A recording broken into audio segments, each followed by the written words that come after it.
heroes, an all-star tribute Thanksgiving night on CNN. President-elect Barack Obama rode to victory with very hopeful themes, and it appears many of you are confident you expect he can deliver. We have some fresh CNN Opinion Research Corporation poll numbers right now. In terms of helping America improve its race relations, the great majority say Obama will help. Many of you say the same thing when it comes to improving economic conditions. Will Obama bring stability to financial markets? 73% of you say yes. Look at this. Even though Republicans warned the Democrats would not do well protecting America, 67% of those surveyed say Obama will make the U.S. safer from terrorism. Most of you apparently believe Obama will reduce America's dependence on foreign oil, will implement a plan to reduce global warming, and will remove U.S. troops from Iraq without causing major problems there. And 55% of you say Obama will win the war in Afghanistan. Let's go to our best political team on television. Joining us right now, the three of them, Gloria Borger, Dana Milbank, and Steve Hayes. Where's Steve Hayes? I don't see Steve Hayes up there, but I'm sure he's there. He is, Steve Hayes, right there. What do you think, Gloria? These are really high expectations. Can he go forward and meet these expectations? The expectations are huge, and that's a bit of a problem for the Obama team, because they've set up these high expectations because he has promised so much. He's very well liked by the American public. There's a real sense he has a mandate out there, and he's got to perform at a very, very high level. Some folks say, well, the bar is low because George W. Bush is at 26% popularity. I disagree. I think the bar is really high for them, and they know it. All right, Dana, what do you think? This is a huge challenge because the expectations game, as you know, in politics is enormous. Exactly. You know, during the campaign, Obama joked that he was born on the planet Krypton and sent by his father Jor-El to save the planet Earth. But now it seems the joke's on him because people actually do believe that he's Superman.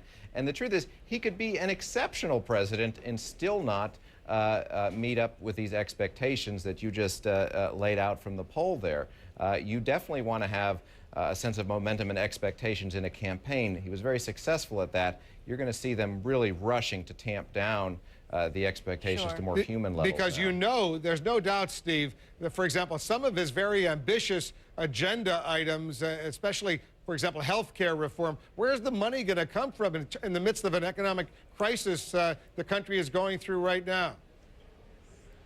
Well, that's exactly right. I mean, I think we have, whether it's health care reform or all of his domestic spending priorities, whether you're talking about closing Guantanamo Bay down, you have this basically 21 months of campaign rhetoric, which was all very hopeful, full of change, full of promise.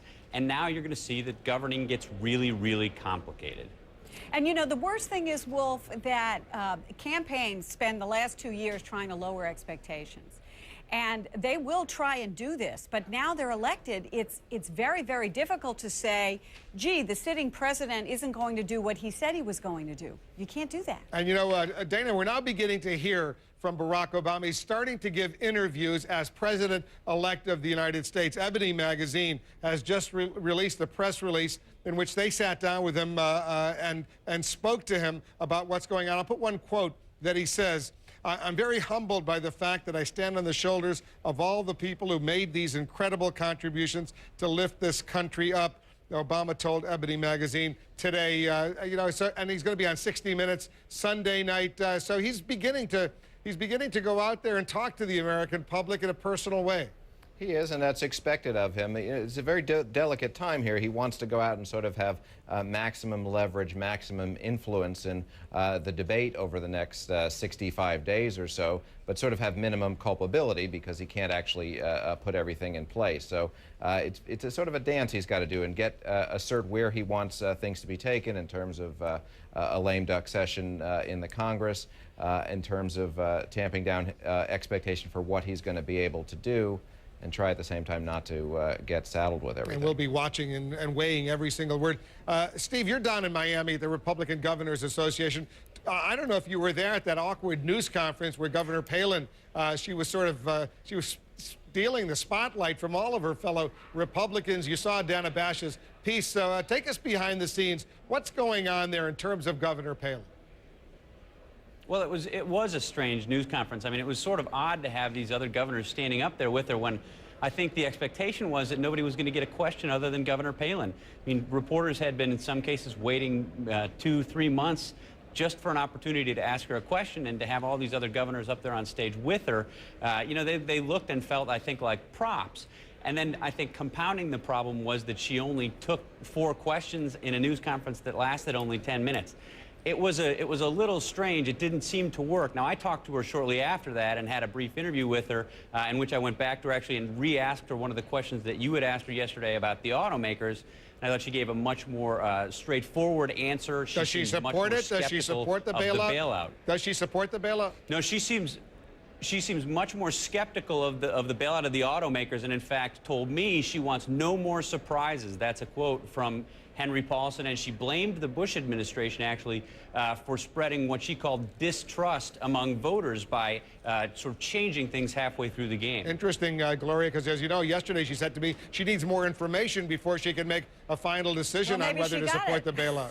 Maybe she got the information in between your interview and Steve's interview. Look, this is about Sarah Palin saying to those independent voters, only 35% of whom thought she's qualified to be president of the United States, saying to independent voters, you know what, I can be president. And the rest of those governors, by the way, they were props. Sorry to say, they were props, and they don't like it. We'll leave it on that note. I know Dana wants to weigh in, but you know what? Hold your thought, because you'll be back. Guys, thanks very much.